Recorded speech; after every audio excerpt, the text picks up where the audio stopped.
Voltei! Animados? Eu? Super! Vamos começar com aquela ladainha de curtir, compartilhar, divulgar, mas que é muito importante, gente. Eu falo isso no início do vídeo e não sei se as pessoas lembram. Já falei, isso é muito importante para mim. O máximo que vocês puderem fazer pelo canal, por favor, façam, para a gente poder continuar, tá? E tem o meu Instagram, @canal Espalhando Arte. Um trabalho super bacana, com tanto de coisa diferente do que eu falo aqui, coisas interessantes, curiosas. Acho que vale a pena conferir, tá bom? Vamos continuar com o simbolismo? Vamos! Pois é, hoje nós vamos começar com o artista Odilon Redon. Francês, nascido em Bordeaux, seu nome era Bertrand Jean Redon e seu apelido era uma derivação do nome de sua mãe, Odile, que era uma francesa da Louisiana. Então vem de Odilon Redon, vem de Odile, ok? Mas é assim que ele é conhecido. Redon é um dos mais importantes e mais originais de todos os artistas simbolistas. Suas obras visionárias dizem respeito ao mundo dos sonhos, da fantasia, da imaginação. Diziam, inclusive, que ele assombrava a arte francesa com sua arte fantasmagórica e totalmente estranha ao mundo do impressionismo nos anos 1880 e 1890. E é claro que a principal razão para compará-lo a um fantasma é que eles eram o seu assunto favorito. Ele dizia: sou guiado como num tormento para criar alguma coisa imaginária.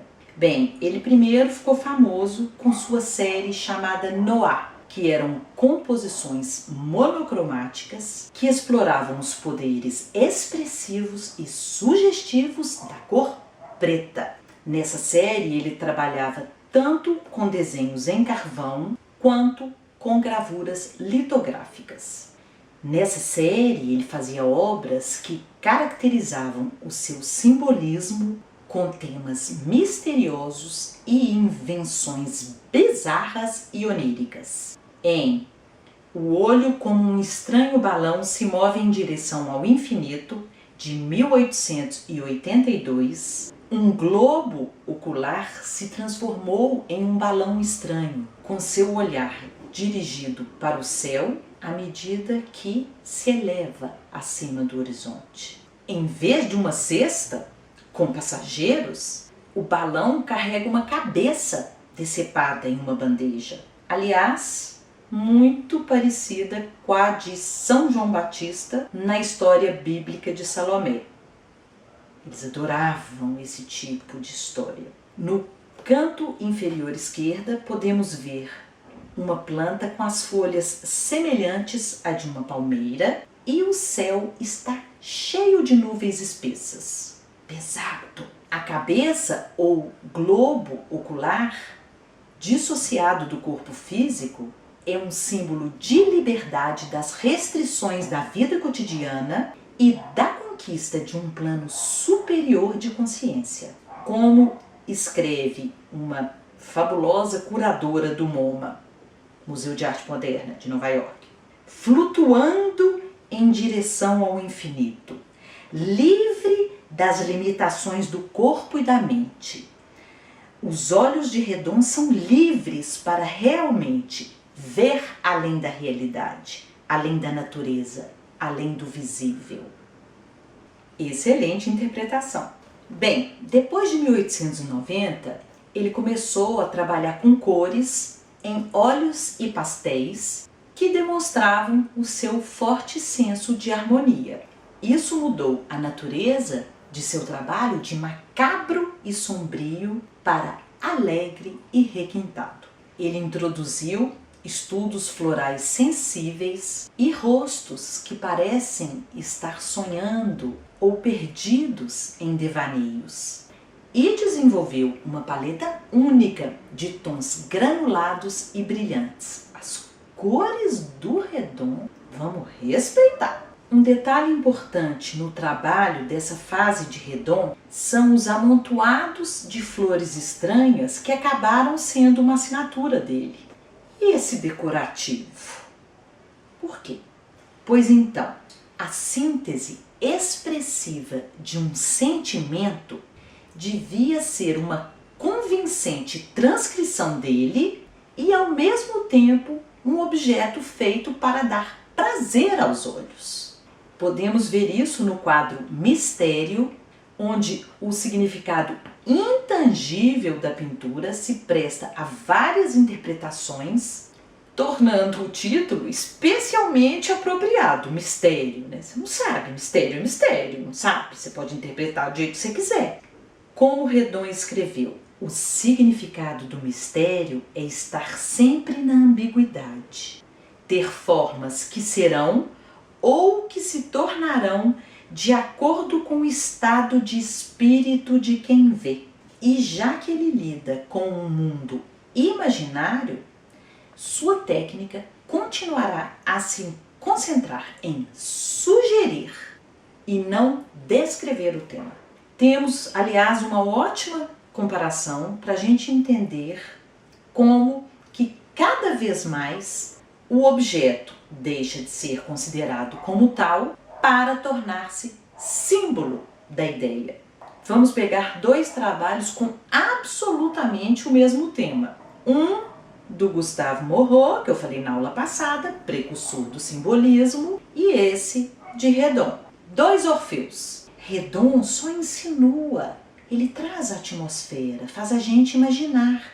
Para evocar um mágico mundo dos mortos, ele usa cores brilhantes. A cabeça de Orfeu flutua como se estivesse em êxtase, enquanto o Monte Parnaso, o lar das musas e de Apolo, eleva-se lá atrás. E aí, quando a gente compara com o Orfeu do Moreau, a gente vê que apesar dele já ter a vibe simbolista, né, do sonho, do imaginário, um lugar estranho, semi-fantástico, ele ainda está muito preocupado com o realismo, sombra e luz, né? A figura da moça é uma figura humana real.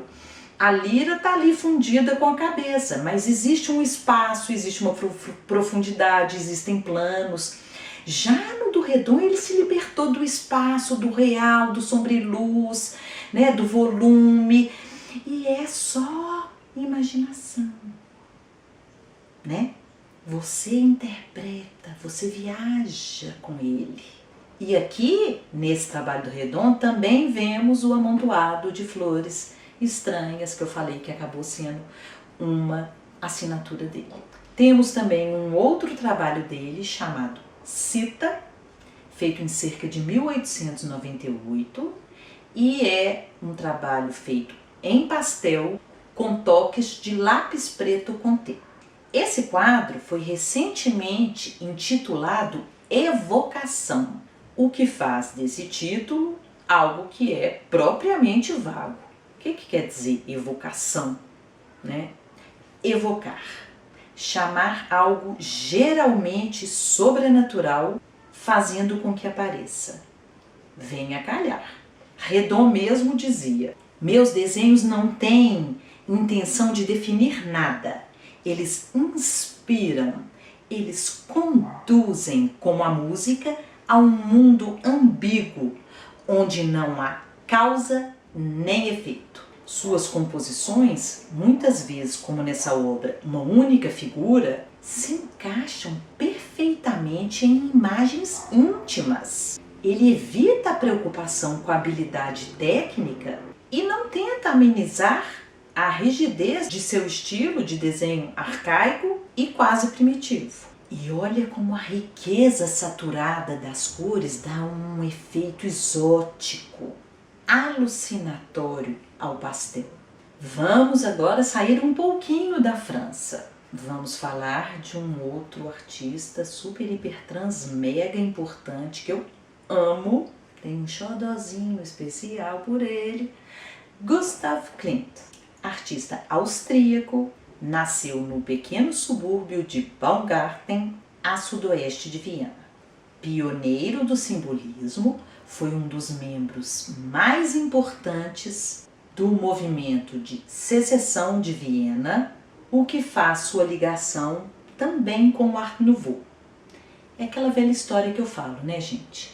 Às vezes a gente quer prender um artista no estilo, mas ele tem suas fases, como exemplifiquei com Van Gogh, que teve lá sua fase realista, depois uma pitada no impressionismo, pós-impressionismo, até chegar onde que ele queria, né? Então, o Klimt tem esse lado simbolista e Art Nouveau também. Mas aqui a gente vai tratar do simbolismo, obviamente. Mas seu estilo distinto é particularmente aparente em O Beijo, que foi pintado durante o seu luminoso período dourado. Em 1903, Klimt viajou 2 vezes para Ravenna, na Itália, onde viu os mosaicos da igreja de São Vital. Cogita-se que nesse período dourado ele tenha sido influenciado pelo dourado bizantino dessa igreja. Além do Beijo, temos também outras obras que transmitem essa estética cintilante, como por exemplo Judite e Holofernes, Serpentes d'Água e Retrato de Adele Bloch-Bauer, também chamado A Dama de Ouro, que foi tema de um excelente filme de 2015 chamado A Dama Dourada. Não deixem de assistir, vale a pena. Esse filme conta, na década de 80, sobre uma judia sobrevivente da Segunda Guerra Mundial que decide processar o governo austríaco para recuperar o quadro A Dama de Ouro de Klimt, que era o retrato de sua tia que tinha sido roubado pelos nazistas durante a ocupação. Muito bacana o filme. Acho que abre também o nosso olhar para uma série de outras questões, vale muito a pena ver. Bem, mas vamos falar da obra O Beijo, super, hiper, trans, mega, plus, blaster, badalada, famosa, querida, de 1908.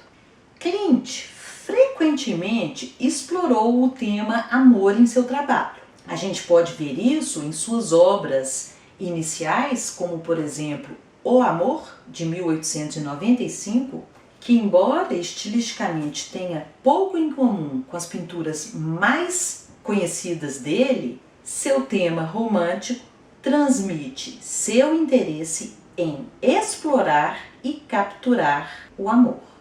Se quer saber algo sobre mim, ele dizia, deve olhar atentamente para as minhas figuras e procurar reconhecer o que sou e o que quero.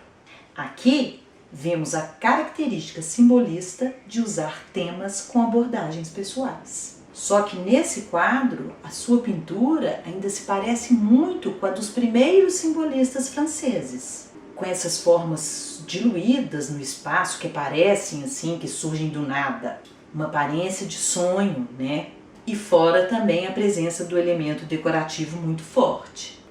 E quando olhamos para o Beijo, também uma cena de amor, sentimos uma composição muito mais plana e recortada, que mostra o conflito entre a bidimensionalidade e a tridimensionalidade vista no corpo do casal. Você tem um contraste aí, né? No corpo, você vê essa tridimensionalidade, mas ela contrasta muito com as coisas planas, recortadas, bidimensionais do resto da composição. As formas são mais resumidas. E é interessante notar também como ele trabalha o ouro da mesma forma das pinturas e mosaicos medievais, que causa uma claridade que ressalta as figuras. É como se fosse assim um camafeu que ele faz um fundo dourado, né? E que ilumina, que faz saltar para fora essas figuras. A gente vê isso no Beijo claramente, quando ele coloca esses dois rostos aproximados, tridimensionais, nesse fundo decorativo. Então eles saem, eles ressaltam. Bem, o quadro trata de um casal abraçado, ajoelhado em um campo gramado de flores silvestres. O homem vestido com uma túnica com padrões geométricos lineares, com uma coroa de videira na cabeça, segura o rosto da mulher enquanto se inclina para beijá-la. Em contraste com a roupa dele, a figura feminina usa um vestido colorido com padrões curvilíneos de círculos e ovais e usa flores no cabelo. Talvez ele tenha querido contrastar a força masculina contra a suavidade feminina. E isso é muito interessante, né? Porque as formas geométricas, lineares, angulares, cheias de ângulos da roupa dele, são ditas mais fortes, né? Mais agressivas, então, portanto, mais masculinas, enquanto as formas mais orgânicas, circulares, ovais da roupa dela, mais suaves e, portanto, mais femininas. Enquanto ele envolve os braços em volta do pescoço do parceiro, seus olhos estão praticamente fechados, enfatizando a tranquilidade e a intimidade da cena. A sensação do espiritual é muito forte. As figuras parecem perdidas na intensidade daquele beijo, completamente descoladas do mundo cotidiano. E é engraçado que você tem essa sensação, né, desse mundo à parte, descolada do mundo cotidiano, tanto numa questão da imagem, dos elementos, quanto na questão da técnica que ele opta, né, desse contraste do bidimensional e o tridimensional, né? O real tridimensional, naturalista, no corpo deles, na figura deles, mas soltos assim no mundo. E nesse momento eu posso até falar que ele tem uma coisa a ver ali com o Odilon Redon, que põe também uns rostos soltos assim, né, no meio do nada, como na Evocação, o quadro que eu mostrei, o Cita, ou como mesmo em Orfeu, ok? E mais um detalhe, observem como a cabeça do homem termina muito próximo do topo da tela, o que seria uma desobediência nas regras ocidentais de composição, e que, se a gente for pensar bem, isso reflete uma questão das gravuras japonesas que faziam isso sem o menor problema, né? Então a gente vê essa influência aí, assim como também a escolha de uma composição simplificada da pintura, que é o que o japonês faz também, né? Sempre uma composição bem simples. Eu poderia falar dias sobre artistas simbolistas e poderia falar muito mais sobre o meu querido Gustav Klimt, mas hoje nós vamos ficar por aqui. Na próxima aula temos um movimento super interessante para ver, Arts and Crafts. Me aguardem! E se você está se divertindo, aprendendo com as minhas aulas, não me agradeça. Agradeça aquele lindo pessoal que tem contribuído lá no Patreon para que esses vídeos aconteçam. O meu sempre muito obrigada. Não esquece de curtir, hein? Até a próxima aula. Beijo, tchau!